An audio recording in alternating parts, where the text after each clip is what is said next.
Hi.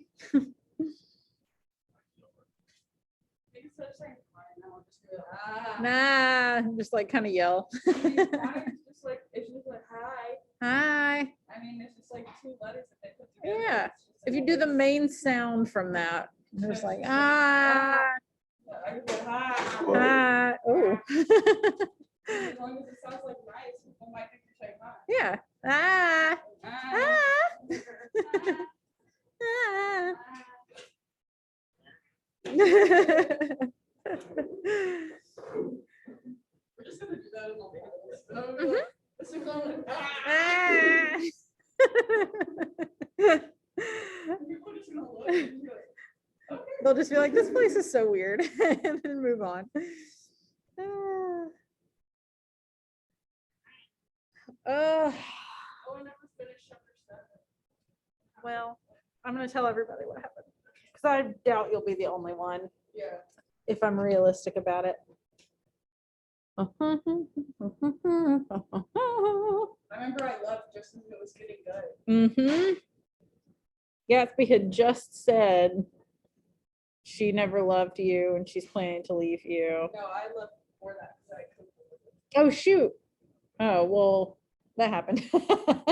Do you remember what was going on when you left off? They were about to get in the cars. Yeah, so they got in the cars, and this sounds very specific, but it does become important. Gatsby and Daisy took Tom's car, Yeah. and everybody else took Gatsby's car. It's very weird. And they headed out of town, and they went to a hotel. Nick, Tom was talking to Nick, and he was like, "You saw that?" Yeah. That's what happened right before that. Yeah, because Daisy said that thing about like, you always look so cool, and they took it as like it was obvious that she meant that she loved him. And then Tom got butthurt about it and was like, you guys are all seeing this, right? This is so dumb. Like, who is this guy? He almost thought that like they knew already. Mm-hmm. Which they kind of did, so. Yeah, I mean, they had suspicions. Yeah. Didn't have any proof. I mean, Nick kind of arranged the whole thing. I just if I was telling you, you're the reason that my wife Yeah. and her past love got back together. Yeah, and he started being really ugly about it and was like, who even are you? Nobody knows anything about you. And Gatsby was like, whatever, your wife is in love with me and is planning to leave you. And when we touch each other, my palm. I know. Yeah. And Tom was like, maybe I'm not so popular. Maybe I don't throw a million parties, but Daisy and I have a history, and So do they. They probably have more of a history because it went back in time. Yeah, exactly. Just because they were. I'll tell you about the rest of that in a few minutes. I don't like Tom. So I hate Tom. Anything that Daisy does, I'm like, I mean, I don't like her, but like if she's getting revenge against Tom, I find that kind of Exactly. I'm fine with that. like morally, it's nothing they're doing. It's a little morally ambiguous, but if I had to pick somebody, I mean, that's all. Wait, what are you talking about? I was kind of catching Alyssa up since she left early the other day. I am going to recap all of chapter 7, but since she left to go do something with Miss Koval, just kind of. Oh, I turned that work from yesterday. It's in your email. I have updated your grade. Thank you. Okay, we're just missing Zane. He might show up at some point. Yeah. There's a lot of weekend days though, and that also includes Memorial Day. So we have 3 this weekend, and then 2, and then 2. It is. But that last week, like, it barely even counts, right?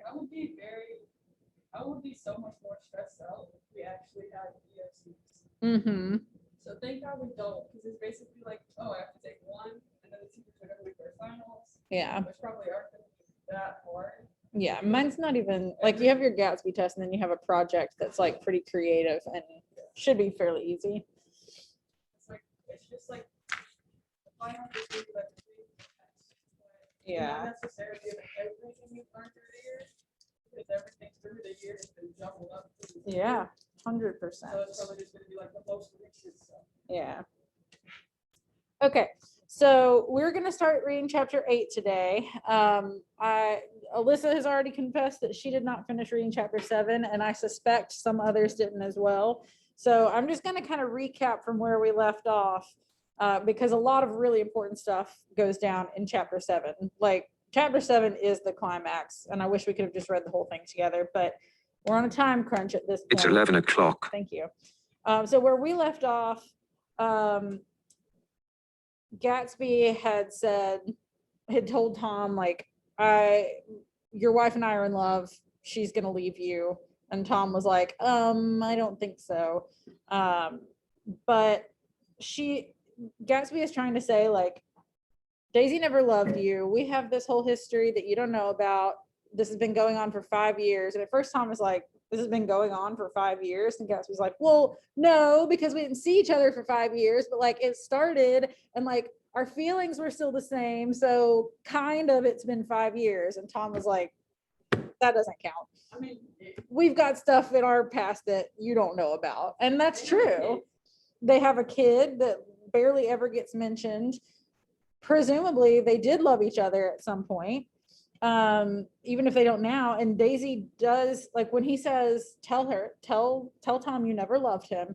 She says it at first, but even when she says it, it's like she has a hard time wrapping her head around it. And finally she's like, you're asking too much of me. I do love you. I love you now. And I've always loved you, but I did love Tom too. When we first got married, I did love Tom and I can't act like I didn't. And it just like shakes Gatsby to his core. Oh shoot, I gotta look at that. Oh boy. His own reality. He like thinks that everything is the way that he wants it to be. Like, Yes. Great Gatsby, and he did that. And now he's like, well, I can do anything else. Yeah, that's exactly right. Like he thinks he can will things into happening. He created this life for himself. He wanted to be Jay Gatsby and he became him. So he kind of thinks like, well, I want this to happen too. I want to be with Daisy. We're going to make that happen. I'm going to go ahead and start plugging in. She definitely just Right. And like, she does love him, but he's not thinking about all the other factors in it. And there are a lot, 2 very important ones, Tom and the child, who is definitely neglected and like basically being raised by a nanny. I know this one book that's really interesting and it kind of exists in a world where the Great Gatsby was true, and the main character does wind up like meeting the kid when she's an old woman. The whole thing's really interesting. I had to read it in grad school. It was very cool though. So a few other things happen. Tom outs Gatsby. He says, I've been looking into you and like doing my own little investigation, and turns out these drugstores you said you had were actually, you sold grain alcohol over the counter. I said you were a bootlegger and you are a bootlegger. You and Meyer Wolfsheim are in on this together. And Gatsby kind of can't like defend himself against it. And he even says like, there's something else you do that's worse that like the person that told me all this stuff won't even tell me about because it's so bad. So like, I don't know what it might be. But Gatsby is definitely like not a legit person. Like he's doing some seedy stuff. And as all of this stuff is coming out, he kind of senses Daisy sort of slipping away from him and like being less interested and like being more drawn to Tom. And he's just like, no. Like, we're in love. We're going to do this. You're going to leave your husband. And it gets to a point where Tom is just like totally confident. And he's like, I think he realizes that his little what did he say? Presumptuous flirtation is over now. And Tom feels so confident that he's like, why don't you two go ahead and head back home? You can take Gatsby's car and we'll meet you back at home. And so that's what happens. And there's this weird moment where Nick's like, oh, I just realized today's my 30th birthday. Like, it doesn't really lead to anything, but he's just like, huh, I just remembered. Memorable 30th. I know, it's very eventful, and it gets more eventful. So they're driving back, and he talks about how George Wilson, the mechanic who is married to Tom's girlfriend, has kept his wife locked up in their house for a few days, and she's like beating on the windows and stuff trying to get out. He's like, I've locked her up. We're gonna move like day after tomorrow. We're leaving this place. And so it kind of tells this in a weird succession, because we're obviously from Nick's point of view, and he doesn't find this out until later, but Myrtle managed to get out, and she rushed out into the street and got hit by what they call the death car, which was a yellow car. Gatsby has a yellow car. And the yellow car leaves the scene. There's another car that was like involved, like they were trying to kind of swerve, and there's another car that was involved. That person stays and is like, I don't know, this yellow car came out of nowhere and they left the scene. She's dead. Myrtle Wilson is dead. In fact, it's a fairly graphic description. It talks about how her left breast had been torn off and was just swinging from her chest. Wait, so She's dead. She got hit by Gatsby's car. She got hit and it tore her breast off. That's pretty bad. She got hit by Gatsby's car? Mm-hmm. So the little twist there is, of course, when they were on their way, they stopped to get gas at his shop, and Tom was the one driving the yellow car. He was driving Gatsby's car at the time. So when Tom and Nick and Jordan come across the scene, because there's like police and a big hubbub and everything, the husband, George Wilson, is automatically like, that's him. He was driving the car. And Tom's like, no. I lied earlier when I said it was my car. I was borrowing it from somebody else. You can see I'm in the car that I've been trying to sell you right now. So it definitely wasn't me. Oh, what? Well, Tom wasn't driving the car. When Tom told Daisy and Gatsby to take Gatsby's car and go home. So they're driving their own cars now. But since he had been driving Gatsby's car earlier, he's like, George Wilson automatically thinks that he was the one. So it's a big fiasco, but you know, he leaves, they all leave, like they recognize that it wasn't Tom, and they go home. Nick is just kind of fed up with everyone at this point. He's like, I don't even want to have anything to do with anyone. They invite him in for dinner and he's like, no, I'm going home. So he is going to go home, and then Gatsby pops out of the bushes basically and is like at Tom and Daisy's house and is like, oh, I was just making sure that she was okay. And he seems so much more concerned with Daisy's reaction to the accident than to the accident itself. And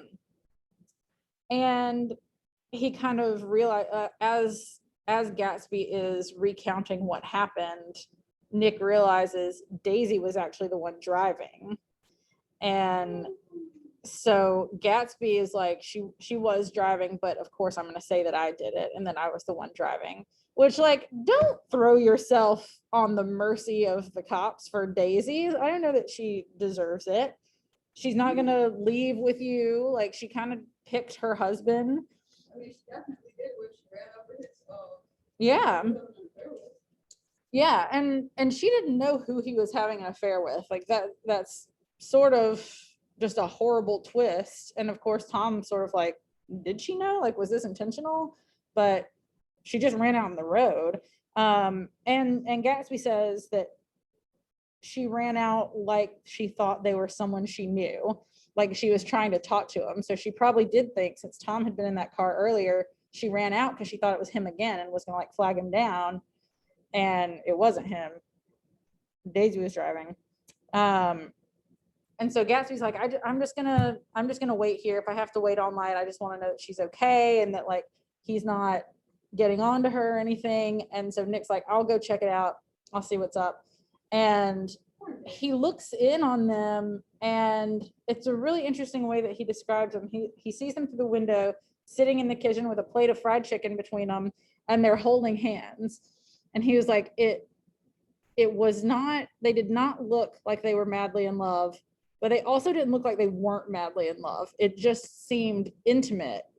And Daisy was like listening to whatever Tom was saying and nodding along. And it just kind of seems like, well, they are kind of a unit, like they're partners. And it sort of seems like it's going to be okay. Now Gatsby's going to stay out there all night anyway, waiting around to see what happens, but it's kind of a lost cause at this point. Like Daisy is not gonna, especially knowing, like with Tom knowing that she, well, I guess he doesn't know that she was the one driving, but She probably told him. maybe. And they're like, we're gonna make a plan. We're gonna plan Gatsby. Yeah, I mean, like that absolutely seems like a thing they would do. So we're going to move on to chapter 8, and we might be able to finish it. The recording is 27 minutes, which we have barely, but we do. Oh, that's not what I want. So we're going to read chapter 8. Anyone want to read?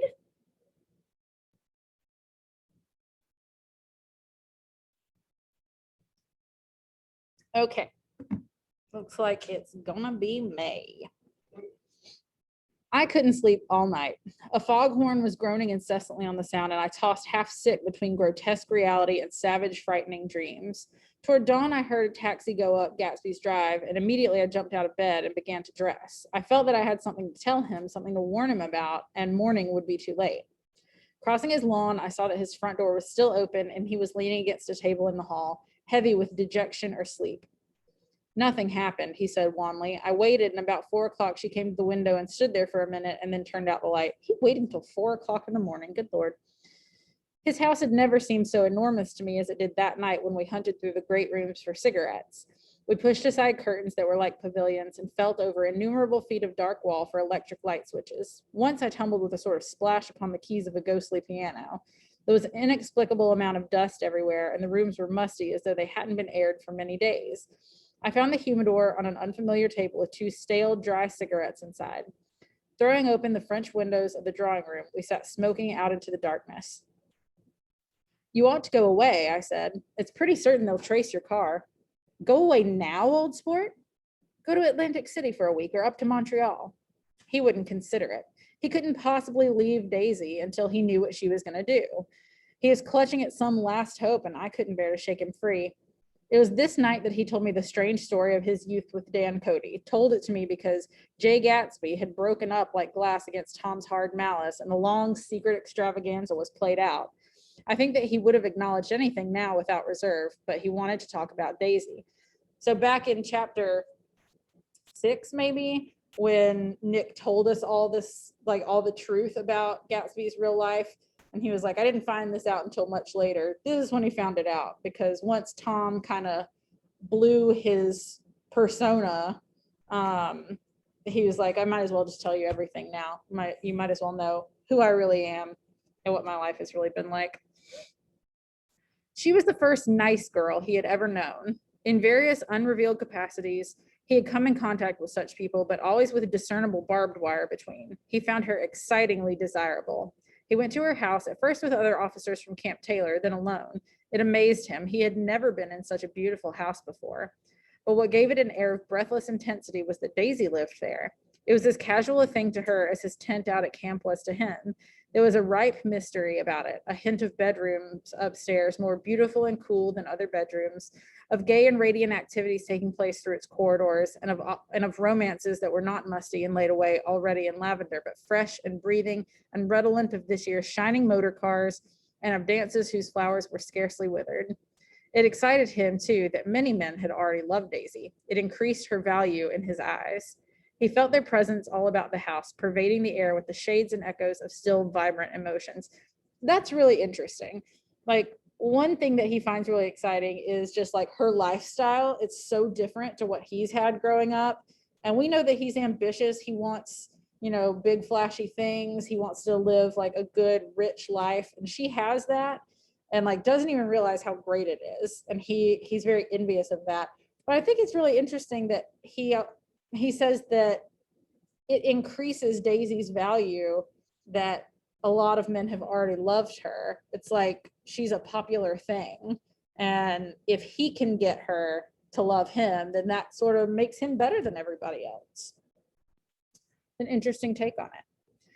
But he knew that he was in Daisy's house by a colossal accident. However glorious might be his future as Jay Gatsby, he was at present a penniless young man without a past, and at any moment the invisible cloak of his uniform might slip from his shoulders. So he made the most of his time. He took what he could get, ravenously and unscrupulously. Eventually, he took Daisy one still October night, took her because he had no real right to touch her hand.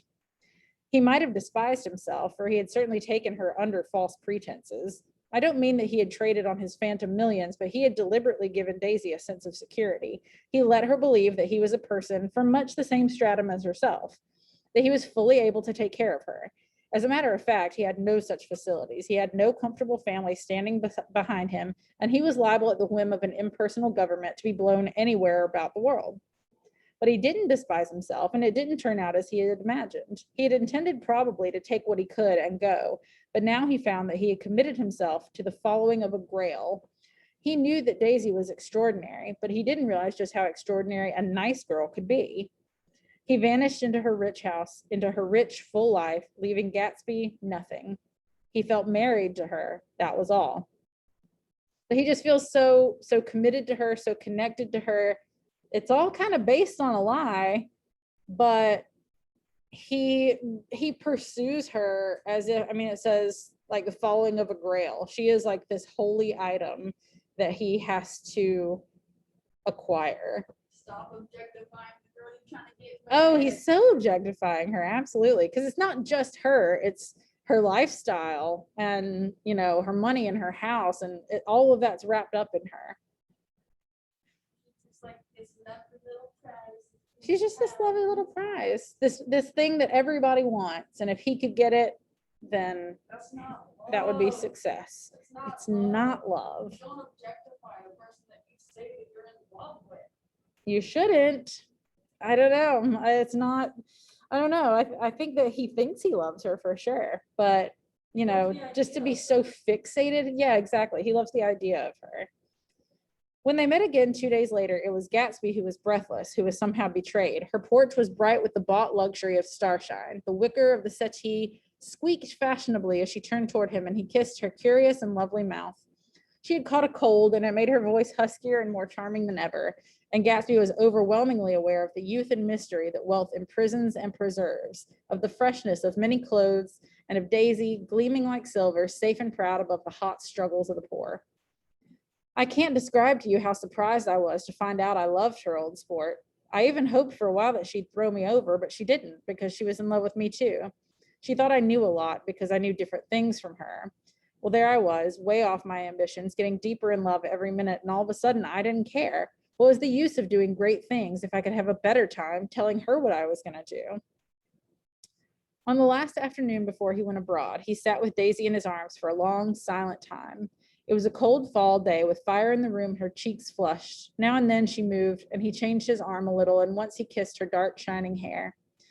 The afternoon had made them tranquil for a while, as if to give them a deep memory for the long parting the next day promised. They had never been closer in their month of love, nor communicated more profoundly one with another than when she brushed silent lips against his coat's shoulder, or when he touched the end of her fingers gently as though she were asleep. And I just wanted to point out here, they were only together for a month, 5 years ago. And like, we kind of know all the stuff that's wrapped up in his idea of Daisy, but clearly she had enough affection for him within a month to really like have her life change because of it. She almost called off her wedding because of this. That seems like no time at all to us, but I think especially like right before you go off to war, like emotions are heightened and it's a big, it's a big thing. And you kind of just get these overwhelming emotions that maybe if it was like in a normal time, you might not feel like you're that in love after a month. He did extraordinarily well in the war. He was a captain before he went to the front, and following the Argonne battles, he got his majority in the command of the divisional machine guns. After the armistice, he tried frantically to get home, but some complication or misunderstanding sent him to Oxford instead. He was worried now. There was a quality of nervous despair in Daisy's letters. She didn't see why he couldn't come.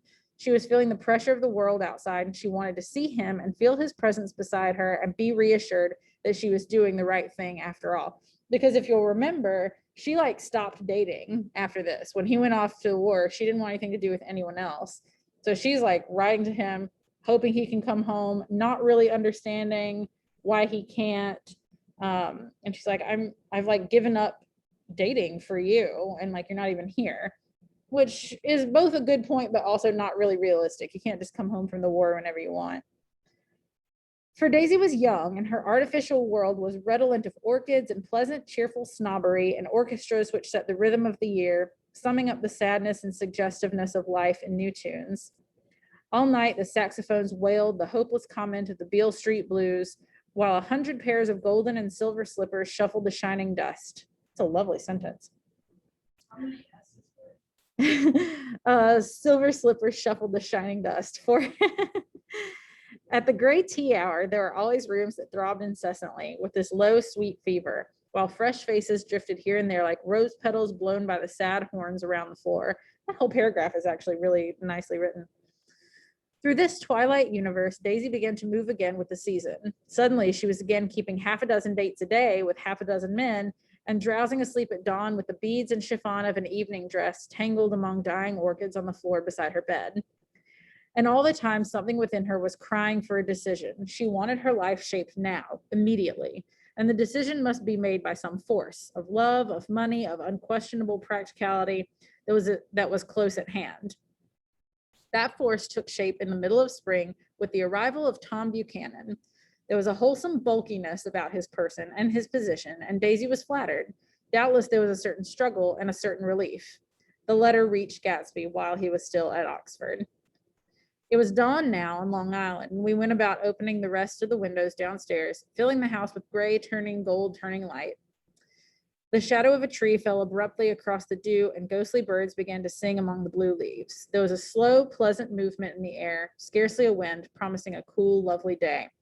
Like, Daisy wants to wait on Gatsby, obviously. She's like sending him these letters being like, why can't you be here? But at a certain point, she just kind of decides like, I'm ready to figure out what I'm going to do with my life. And like, whether I fall in love, whether I find a very practical solution, I'm ready to start my life now. And she meets Tom and she sends Gatsby a letter to say, I'm getting engaged. I don't think she ever loved him. Gatsby turned around and from a window and looked at me challengingly. You must remember, old sport, she was very excited this afternoon. He told her those things in a way that frightened her, that made it look as if I was some kind of cheap sharper, and the result was she hardly knew what she was saying. He sat down gloomily. Of course, she might have loved him, just for a minute, when they were first married, and loved me more even then, do you see? Suddenly, he came out with a curious remark. In any case, he said, it was just personal. What could you make of that, except to suspect some intensity in his conception of the affair that couldn't be measured? And I think that's a very fair question. Like, he just is so, he has raised their relationship up onto such a pedestal that there's no way reality could really look like that. And I mean, granted, they only had a month together. It's easy to like look back on a month and like really romanticize it, really not remember any of the bad stuff. In a month, there might not have even been any bad stuff, but you know, he's just kind of, while he recognizes that maybe she did love him for a minute, her and Gatsby's love is so far above that even when she got married, she must have loved him more, in Gatsby's opinion. He came back from France when Tom and Daisy were still on their wedding trip, and made a miserable but irresistible journey to Louisville on the last of his army pay. He stayed there a week, walking the streets where their footsteps had clicked together through the November night and revisiting the out-of-the-way places to which they had driven in her white car. Just as Daisy's house had always seemed to him more mysterious and gay than other houses, so his idea of the city itself, even though she was gone from it, was pervaded with a melancholy beauty. He left feeling that if he had searched harder, he might have found her, that he was leaving her behind. The day coach, he was penniless now, was hot. He went out to the open vestibule and sat down on a folding chair, and the station slid away and the backs of unfamiliar buildings moved by, then out into the spring fields where a yellow trolley raced them for a minute with people in it who might once have seen the pale magic of her face along the casual street. The track curved, and now it was going away from the sun, which, as it sank lower, seemed to spread itself in benediction over the vanishing city where she had drawn her breath. He stretched out his hand desperately, as if to snatch only a wisp of air, to save a fragment of the spot that she had made lovely for him. But it was all going by too fast now for his blurred eyes, and he knew that he had lost that part of it, the freshest and the best, forever. It was 9 o'clock when we finished breakfast and went out on the porch. The night had made a sharp difference in the weather, and there was an autumn flavor in the air. The gardener, the last one of Gatsby's former servants, came to the foot of the steps. "I'm going to drain the pool today, Mr. Gatsby. Leaves will start falling pretty soon, and then there's always trouble with the pipes." Give me one quick sec. I just want to see how, oh, man. All right, well, we'll see. We still have 20 minutes. We might finish this. "Don't do it today," Gatsby answered. He turned to me apologetically. "You know, old sport, I've never used that pool all summer." I looked at my watch and stood up. 12 minutes to my train. I didn't want to go to the city. I wasn't worth a decent stroke of work, but it was more than that. I didn't want to leave Gatsby. I missed that train and then another before I could get myself away. "I'll call you up," I said finally. "Do, old sport. I'll call you about noon." We walked slowly down the steps. "I suppose Daisy will call too." He looked at me anxiously as if he hoped I'd corroborate this. "I suppose so." "Well, goodbye." We shook hands and I started away. Just before I reached the hedge, I remembered something and turned around. "They're a rotten crowd," I shouted across the lawn. "You're worth the whole damn bunch put together." Which might be true, honestly. Like Gatsby, for all of his like idealistic notions that are not very practical, and the fact that he's a bootlegger, he's a good person. He's got a very pure heart. He just wants this particular life for himself. He's not trying to do anybody wrong. Like, I don't think he's even thinking about Tom at the time, you know. He's just like, Tom doesn't even matter. If Daisy and Gatsby love each other, then nothing else matters. I've always been glad I said that. It was the only compliment I ever gave him because I disapproved of him from beginning to end. First, he nodded politely, and then his face broke into that radiant and understanding smile, as if we'd been in ecstatic cahoots on that fact all the time. His gorgeous pink rag of a suit made a bright spot of color against the white steps, and I thought of the night when I first came to his ancestral home 3 months before. The lawn and drive had been crowded with the faces of those who guessed at his corruption, and he had stood on those steps, concealing his incorruptible dream as he waved them goodbye. I thanked him for his hospitality. We were always thanking him for that, I and the others. "Goodbye," I called. "I enjoyed breakfast, Gatsby." Up in the city, I tried for a while to list the quotations on an interminable amount of stock. Then I fell asleep in my swivel chair. Just before noon, the phone woke me, and I started up with a sweat breaking out on my forehead. It was Jordan Baker. She often called me up at this hour because the uncertainty of her own movements between hotels and clubs and private houses made her hard to find in any other way. Usually her voice came over the wire as if something fresh and cool, as if a divot from a green golf links had come sailing in at the office window. But this morning it seemed harsh and dry.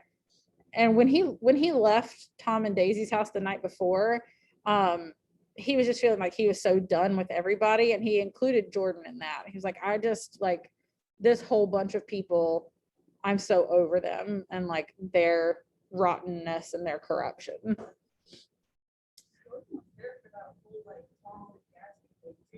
Yeah, Jordan was there for the whole thing. It is very awkward. Yeah, in fact, there was even one point at the hotel when Nick and Jordan were sort of like, all right, we're just gonna leave, and Tom was like, no, sit down. Everybody needs to hear this. And then he was like, even like Tom and Gatsby both didn't seem to realize that this is awkward for us. like whoever side we're on, we don't want to see you guys like fight either verbally or physically if it comes to that. And it's just awkward and we'd rather leave. I've left Daisy's house, she said. I'm at Hempstead and I'm going down to Southampton this afternoon. Probably it had been tactful to leave Daisy's house, but the act annoyed me and her next remark made me rigid. You weren't so nice to me last night. How could it have mattered then? Silence for a moment, then, however, I want to see you. I want to see you too. Suppose I don't go to Southampton and come into town this afternoon. No, I don't think this afternoon. Very well. It's impossible this afternoon. We talked like that for a while, and then abruptly we weren't talking any longer. I don't know which of us hung up with a sharp click, but I know I didn't care. Hi. I couldn't have talked to her across a tea table that day if I never talked to her again in this world. I called Gatsby's house a few minutes later, but the line was busy. I tried 4 times. Finally, an exasperated central told me the wire is being kept open for long distance from Detroit. Taking out my timetable, I drew a small circle around the 3:50 train. Then I leaned back in my chair and tried to think. It was just noon. When I passed the ash heaps on the train that morning, I had crossed deliberately to the other side of the car. I suppose there'd be a curious crowd around there all day with little boys searching for dark spots in the dust and some garrulous man telling over and over what had happened until it became less and less real to him. And he could tell it no longer, and Myrtle Wilson's tragic achievement was forgotten. Now I want to go back a little and tell what happened at the garage after we left there the night before. All right, so we're going back to the night before, to Myrtle's death. They had difficulty in locating the sister, Catherine, who, if y'all will recall, they sort of like partied together in their apartment in New York, and the sister, Catherine, was very like aggressive and forward with Nick. She must have broken her rule against drinking that night, for when she arrived, she was stupid with liquor and unable to understand that the ambulance had already gone to Flushing.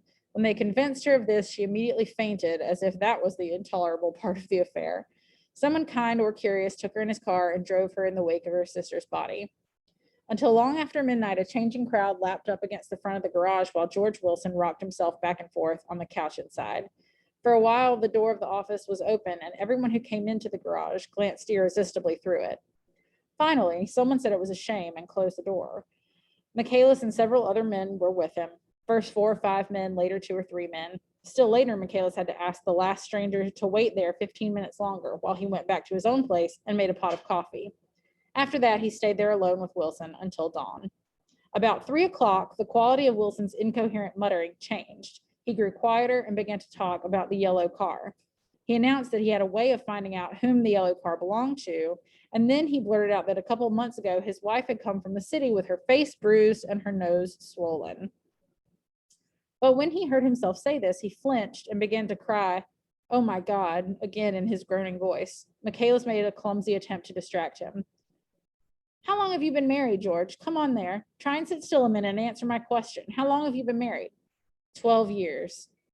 Ever had any children? Come on, George, sit still. I asked you a question. Did you ever have any children? The guy that, his name is Michaelis. He like owns a restaurant really near, so like they're sort of friends, but he was like the first person on the scene. The hard brown beetles kept thudding against the dull light, and whenever Michaelis heard a car go tearing along the road outside, it sounded to him like the car that hadn't stopped a few hours before.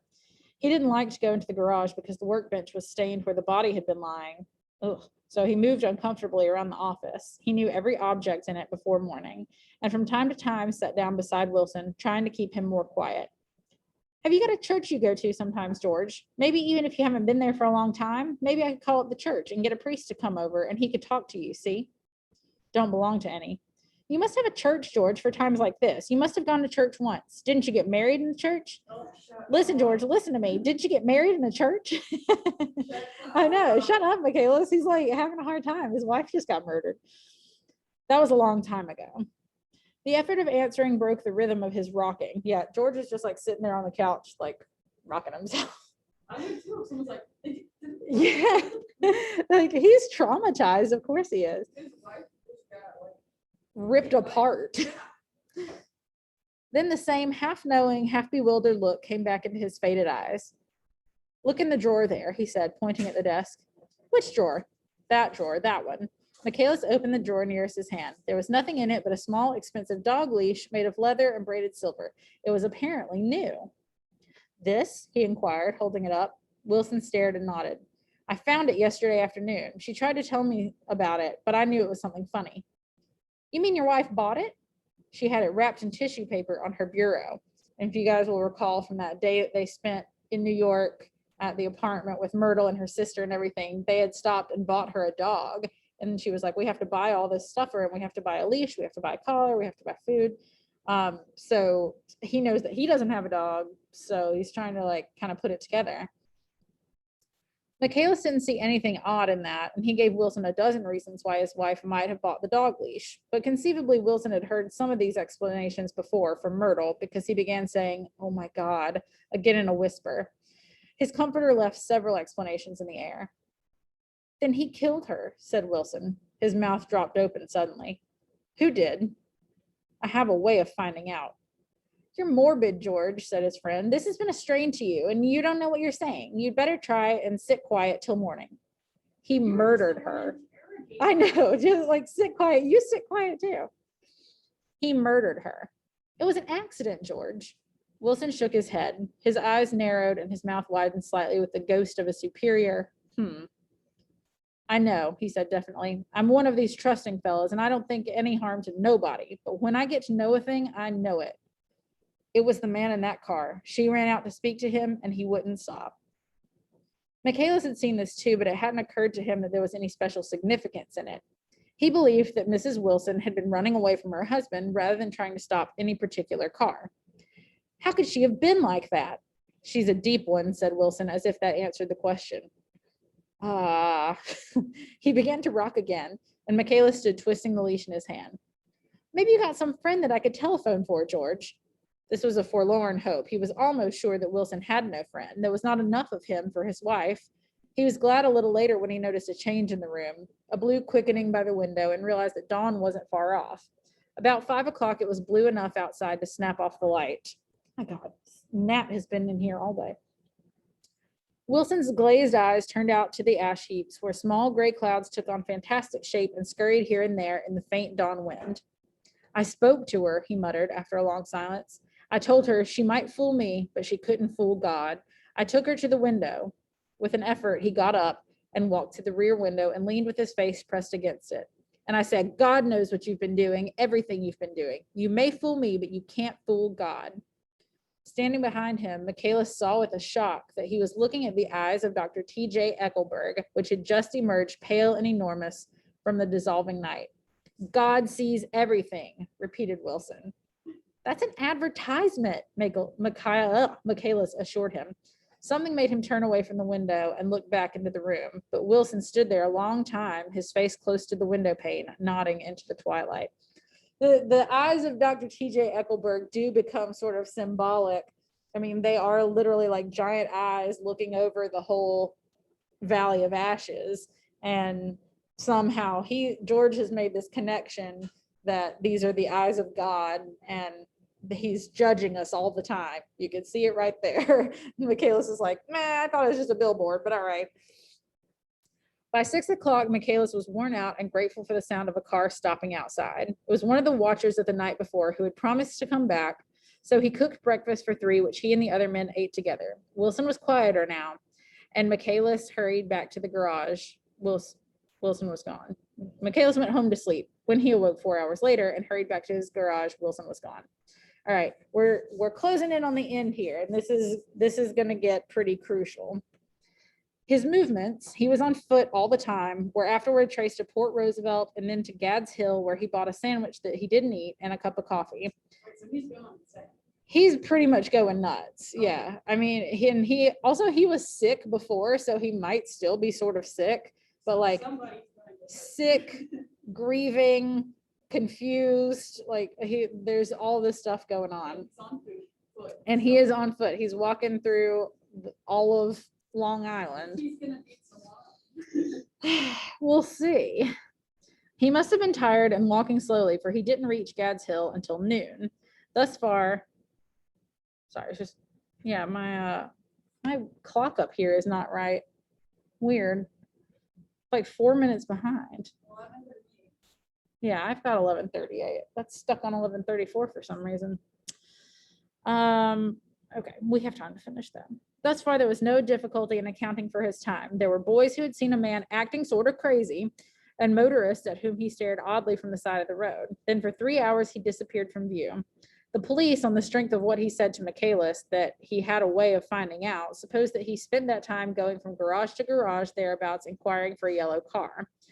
On the other hand, no garage man who had seen him ever came forward, and perhaps he had an easier, surer way of finding out what he wanted to know.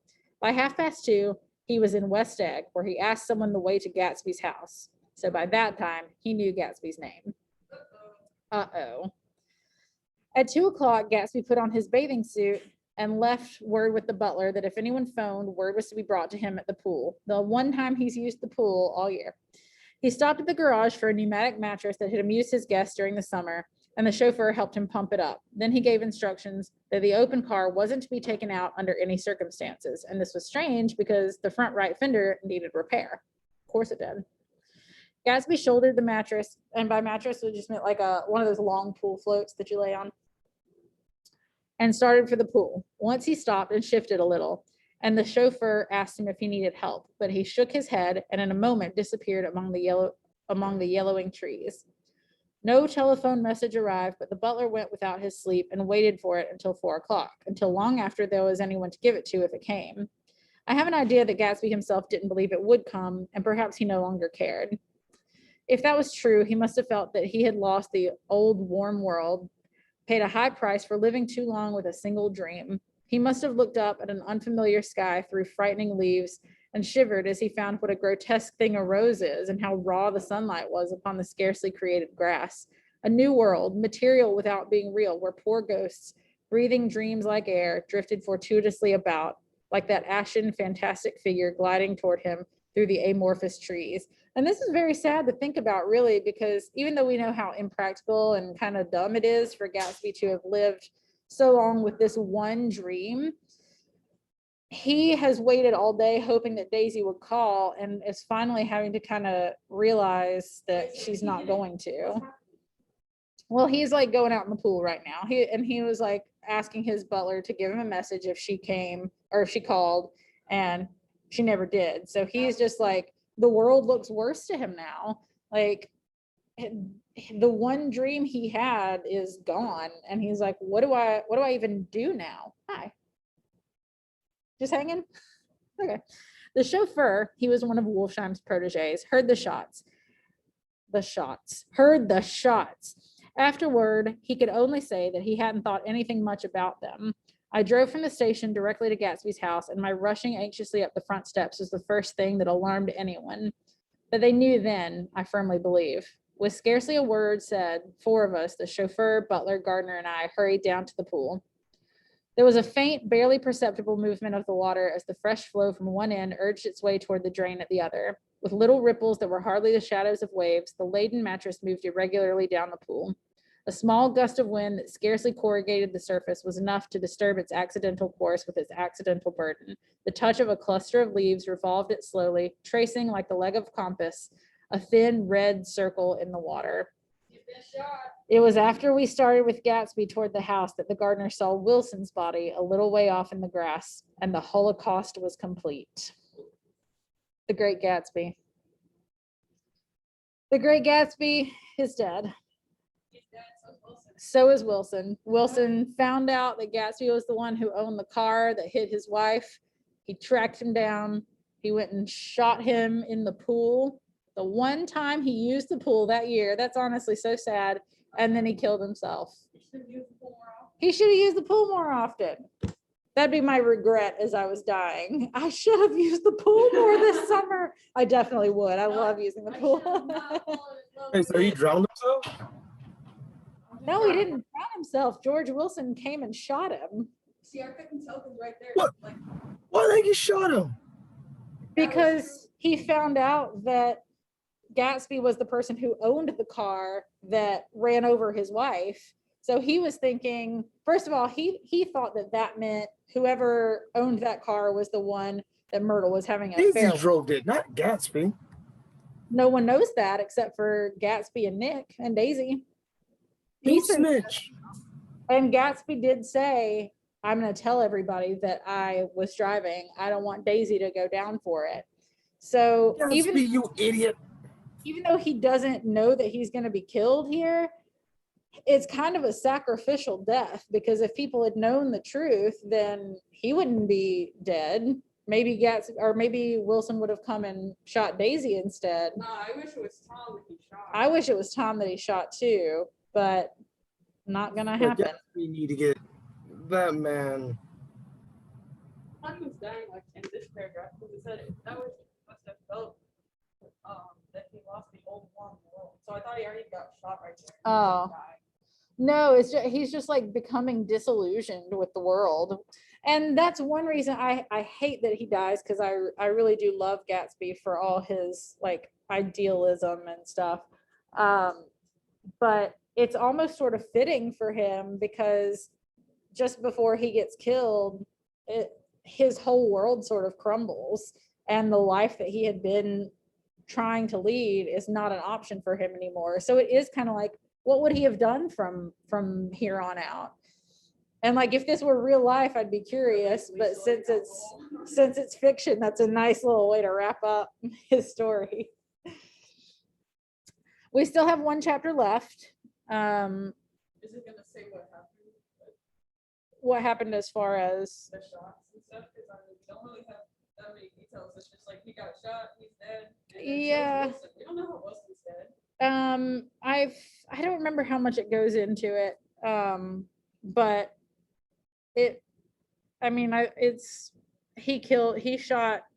Wilson shot Gatsby, and then he killed himself. And the chauffeurs and others were just like, yeah, they were just like, what? I mean, weren't they hired by that dude who was also doing the legal stuff? Mm-hmm. So I mean, they were already used to hearing like gunshots. Probably so. They're like, might have waited a while.